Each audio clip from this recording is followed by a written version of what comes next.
you know, jumping around to Dynamo, I just was standing there watching you all dancing to my little song that I recorded in my loft.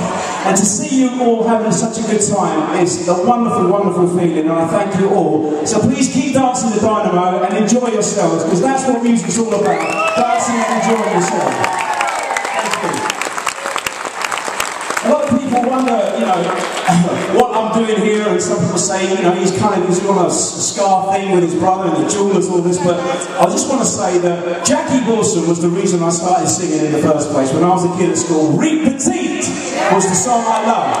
Now, I didn't understand genres, there's something about that song that struck a chord in me and compelled me to start singing, and ever since then, I've been singing. So, here's a song that I wrote in dedication to the late great Mr. Jackie Wilson. I had the privilege of performing live last week with Jackie Wilson's son at the Rhythm Riot. Thank you. And this is that song. It's called Dynamo. Please have yourselves a good time, because I'm going to have a good time. And thank you all for having me here this afternoon. Here's Dynamo.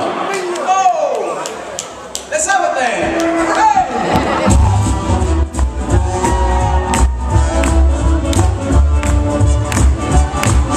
Someone that could generate a super surge of energy. Somebody to put this head, someone to break the seal of feet. Spend my long hard press for my loneliness, but seems I finally passed the test. So let the world be this know. Oh, she said she loved me. Oh, oh, oh, oh. She's the girl they call Dynamo.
Whenever you speak